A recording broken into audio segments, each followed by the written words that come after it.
One of Holmes's strangest cases took 20 years to unfold. It all began on the moon. Beautiful. Takes my breath away just looking at it. If the oxygen generator breaks down, it'll really take your breath away, for good.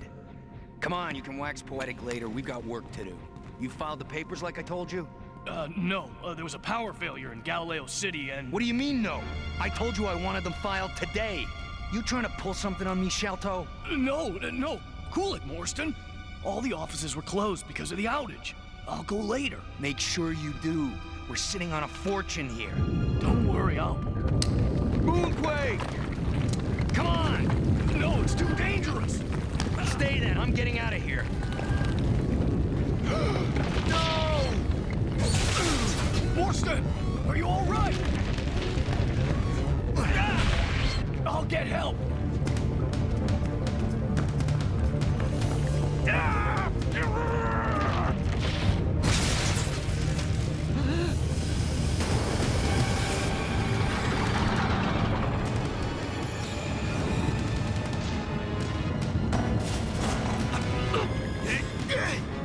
Shalto, stop! I'll come back for you, Morstan. I promise. Don't leave me down here. No! Sherlock Holmes.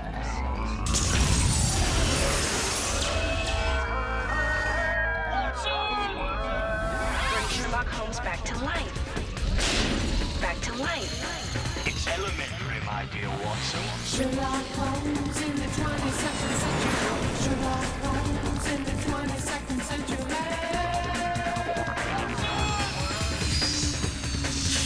Sherlock Holmes is on the case. Moriarty.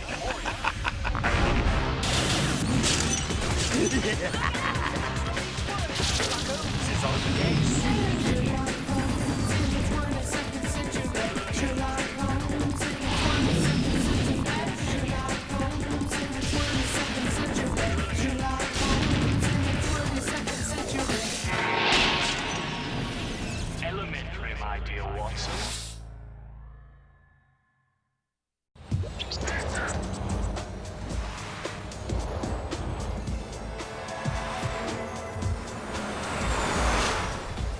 "20 years later, a young lady came to Holmes and me. She found herself in most peculiar circumstances.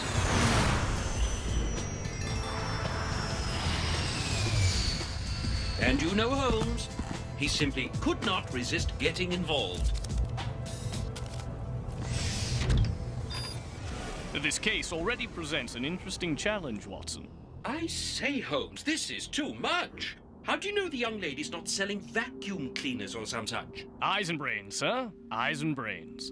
First, look how worried she is. There is some sort of mystery in her life, but it is not a matter for the police. Otherwise, she would be there, not here. Second, observe her luggage. Brand new and not much of it. She is undertaking a short journey, which may be the source of her concern. Third, her new clothing and ring. Difficult to afford such luxurious items selling vacuum cleaners. Well, what are you waiting for? Ask her in. Offer her some tea. Yes, of course. Now, where is it? Miss Morstan, may I present Mr. Sherlock Holmes? Thank you for seeing me on such short notice, Mr. Holmes. I hope to hire you. I'll pay whatever fee you ask. Within reason, of course. That will not be necessary, Miss Morstan. This is one case I will take for the sheer pleasure of it. Watson, I've eliminated the impossible and the improbable, and I can still not deduce where, amongst my notes, you have hidden my lunar passport. I must find it. We are accompanying Miss Morstan to the moon. How did you know? I've told no one. Ah, here it is. That is my job, Miss Morstan, to know what others do not. How do I do it?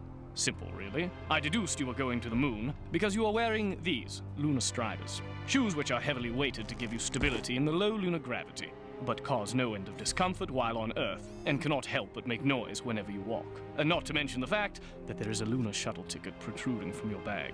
Finally, I deduced that you needed my help from the very fact that you came here to Baker Street. Call a hovercab, Watson. We have a shuttle to catch. The lunar shuttleport, my good man, and with haste.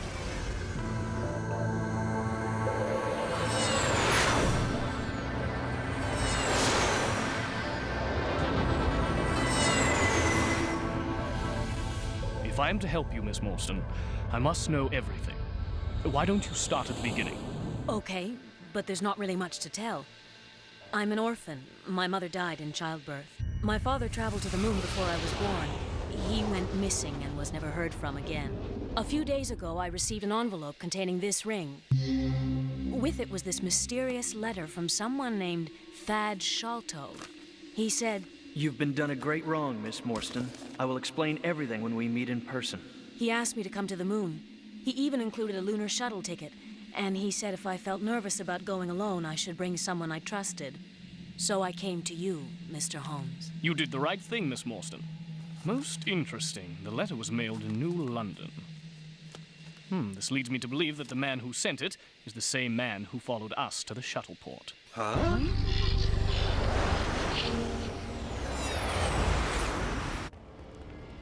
You two proceed to the windows and have a look. I shall be along shortly.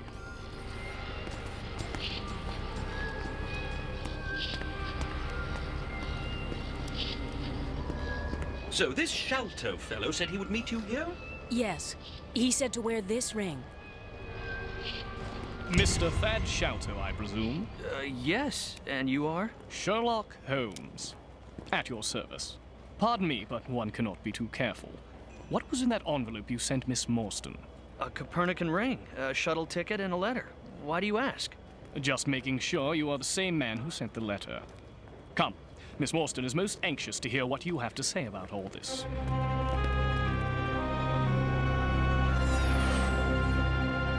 I came to Earth to make sure you would receive the Copernican ring without any problems, Miss Morstan. Which is why the package was mailed in New London, I presume. Now you will learn what all the mystery is about. The story I'm going to tell you may seem unbelievable, but I swear every word is true. 20 years ago, my father became partners with a miner named Morstan. My father? Yes, your father. No. But they never got around to filing the partnership papers. And then it was too late. The mine collapsed in a lunar quake. Don't leave me down here! I'll come back for you, Morstan! I promise! And your father was lost. I knew there was a reason why he never came back for me. My father abandoned the mine. After he passed on, my brother and I inherited the property. When we started to clear out the rubble, we found a small fortune in Copernicans which my father had hidden. And we found this, the original partnership papers, in which Morstan bequeathed his share of the mine to the daughter he'd left behind on Earth. Well, since the papers were never filed, there is no legal obligation. However, even though my own brother does not agree with me, I feel we have a moral obligation to you. So I brought you to the moon to claim your inheritance. The treasure and gems our father's mined, but never sold. They are, by all rights, half yours. Thank you, Thad. You were right. It is an unbelievable story. And not over yet. Please, Mr. Sholto, tell us about your brother. Edward? He is, well, greedy. He wants everything for himself. If I weren't his brother, he'd probably try to cut me out, too. It's incredible. And here we are. Home sweet home. Excuse the mess. My brother is usually a better housekeeper. He must be avoiding us. I'll go talk to him. Make yourselves comfortable. Are you familiar with lunar survival basics? I am, sir. But Miss Morstan... This is my first trip. Well, the only thing you really need to know about are the air pods, those things that look like coffins over there. In case of a sudden air loss from a meteorite strike or whatever, all you have to do is climb inside and you'll be perfectly safe. I'll be right back. Well, Miss Morstan, it's been an exciting day. I fear that it is not nearly over, however. I have a feeling something is quite amiss here. I feel it too. What do you think is going on, Mr. Holmes? I'm not sure yet, Miss Morstan. We can only wait and let the story unfold as it will. I have my suspicions, Holmes. This mysterious Edward is up to no good, mark my words. Give it back or I'll blast you! I'm warning you! We must do something! What are you doing? Oh, no! To the airlock! Mr. Holmes! Take my hand.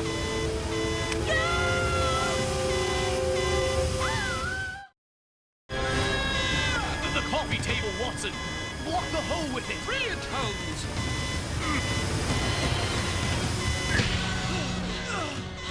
Get us to the airlock, Watson! Hold on!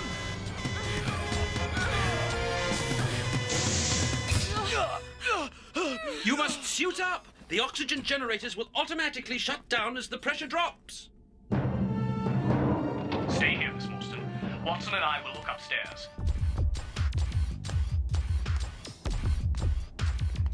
I imagine this would be Thad's brother, Edward. See what your med scan picks up. The data shows he's in suspended animation, induced by the activation of the emergency air pod. These must be the older models. The newer ones don't put you out automatically. Then he shall keep. My brother attacked me. He took the gems. I tried to stop him. He's losing consciousness. Vital signs sinking. He's going into suspended animation, but I don't think he's in any danger of cardiac arrest. But in imminent danger of another kind of arrest. Inspector Fairley of the Lunar Police. Stand aside, please. Good heavens! I believe the atmosphere is now present. Along with the local constabulary. Most observant of you, Watson.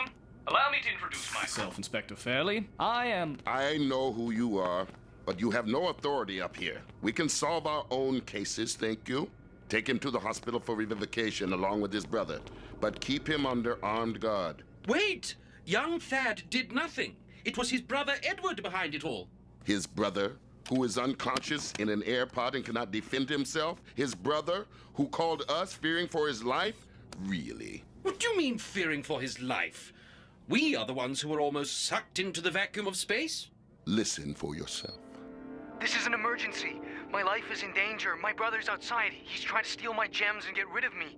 You have to help me. Please remain on the line. An operator will assist. We may be provincial here on the moon, but we try not to overlook the obvious. Have a nice trip back to Earth, Mr. Sherlock Holmes, and give my regards to New Scotland Yard. You can't let them do this, Holmes. Fret not, Watson. That recording proves nothing. Come, we must examine the real evidence. Starting here, this remote control device was apparently not obvious enough for Inspector Fairley. Watson, please perform a complete analysis. Scan for any DNA residue and see if you can discern what functions it controls, if any. Ah, there is DNA present, but its identifying pattern is not present in any of the New Scotland Yard's current databases. It most certainly did not come from Thad Shalto or his brother. As for the remote function, whatever device it controlled no longer responds. I believe it is an older model control, originally used in mining endeavors. Thank you, Watson. Most enlightening. The police took Thad. I tried to stop them, but they wouldn't listen. Little has changed in the last 300 years, I'm afraid. Don't worry, our friend Thad will soon be free. Excuse me. What is he doing? Detecting Miss Morstan, or as he would say, using his eyes and brains. Watson, what do you make of this? I say, it's as if the ionizer blast came from outside the window. But that's impossible. The window material is melted on the outside edge, but jagged and broken on the inside edge. And there are traces of lunite, a commercial mining explosive commonly used in airless environments. Most observant. Come with me. I believe the answer to this conundrum lies in the mine, not here.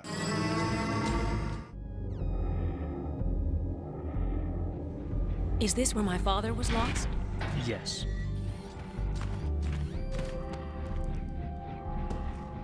Watson, this area would not have been affected by the explosion in the living quarters.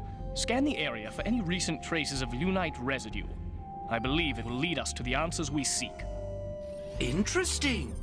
There are traces of lunite residue on and around the spacesuit, but nowhere else. However, my scanners detect something far more intriguing.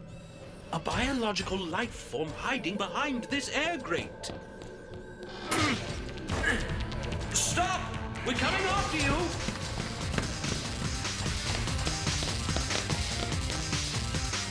Hold on, Watson. Let me see. Oh, Holmes, you make things so complicated sometimes. You go left, I'll go right. Just be careful. That is exactly what I am doing. Observe. There are footprints made by dust from the cavern which lead to the right, yet none lead to the left. Odd, don't you think? Not at all. There's only one of him, Holmes. How can he be in two places at once? Misdirection, Watson. Look, the left side has been swept clean. So that is the way we shall go. I don't understand. The man sweeps the floor once in the while. All the more reason to follow the footprints. Exactly what he wants us to do. Hand me that shovel. A trap! Eyes and brains, Watson. Follow me. We're cut off, Holmes! Not necessarily. Our quarry got across, and so shall we. Hold on tightly, Miss Morstan. We are about to make a great leap of faith. Give us a push, Watson. Ready? Steady? Go, Watson. Watson! When we get back to Earth, I'm making an appointment with a body shop. You'll have earned it, but it is not over yet. Stay back, Miss Morstan. Get back! Give it up, man. We are not going away. My temper is as frayed as the rest of me, sir, so I suggest you... I said get back! Don't shoot, Watson. You might hit Miss Morstan. My aim is impeccable, Holmes. I repeat, do not hurt Miss Morstan. Miss Morstan? My daughter? Father, you're alive! New Scotland Yard insisted I bring the lads back here, Holmes. Inspector Lestrade assures me you have solved the mystery. I am convinced Thad is the guilty party, but I am willing to hear your case against Edward. What if neither is the culprit? What are you talking about? It couldn't be. Thad set me up. He's trying to get my share. There's a lot of money at stake, you know? You liar, Edward! He's just greedy. He wants it all. Quiet! One of you is criminally responsible for this mess, and I'm going to find out whom. Who, Inspector? Who? Gentlemen, may I introduce the original owner of this Copernican mine, Mr. Philip Morstan. What? I know this comes as a bit of a shock, so please keep an open mind while I recreate the exact sequence of events for you. Our story begins 20 years ago with the cave-in which Morstan was presumed lost. He in fact survived, held in suspended animation inside an emergency air pod for the entire time. Finally, the power supply gave out. Morstan was released from his 20-year slumber, and like Rip Van Winkle, he awoke to find the world had changed around him. Morstan overheard Edward and Thad arguing over their father's Copernicans. He had no way of knowing they were arguing over whether to give some of the gems to his daughter. Morstan felt the gems were rightfully his, and came up with a plan to get them back. Just before Thad was to return, Edward Shalto was startled to see someone in a spacesuit lurking outside the window. Who else could it be but his brother? But it was Morstan, booby-trapping one of the windows with a remote-controlled explosive charge of lunite. Thinking it was his brother come back to ambush him, Edward did not notice that he had spilled his soft drink in his haste. He locked the door to buy himself some time and ran upstairs to call for help. Morstan got in through the air shaft system. He overpowered Edward and forced him into the emergency air pod, which put him into suspended animation. While Morstan was searching for the Copernicans, Thad arrived with the rest of us. Morstan was not expecting anyone and had his spacesuit audio off, so he did not hear us. Thad went looking for Edward and discovered the intruder. Thad thought Morstan was his brother. He grabbed the ionizer to subdue him, and it accidentally went off. Thad was winning, and Morstan was desperate, not realizing there was anyone else downstairs. He detonated the lunite explosive, causing the decompression that forced Thad to retreat into the emergency air pod. While Miss Morstan and I were fighting for our lives, Morstan retreated through the airshaft system to the security of his secret lair in the mine, never knowing anyone else was there. There, in the airshaft system, we later chased him down and brought this 20-year-old mystery to an end. You're alive! You spin quite a tale, Mr. Holmes. But you are wrong. Explosives? What explosives? One of these bickering delinquents shot out the window with an ionizer gun. One of them was trying to do away with the rest of you. It's obvious. It's impossible. The broken window was melted on the outside edge by the heat of the lunite explosion. If the ionizer blast were the cause, the melting would have occurred on the inside edge. You two owe each other an apology, I think. There's no villainy in this story, only misunderstanding. Sorry, Inspector, but Thad and Edward Shalto are guilty of nothing more than a bad case of sibling rivalry. Just one thing, Mr. Holmes. How did you know that Morstan was still alive after all these years? I didn't. But who else knew there was a treasure hidden here? Who else had opportunity, motive, and inside access? When you've eliminated the impossible, whatever is left, no matter how improbable, must be the truth. You must think we're a little slow up here on the moon. No more or less than anyone else in this room, sir. We all have eyes and we all have brains. It is how we use them that counts, and how we shall use them in the years to come.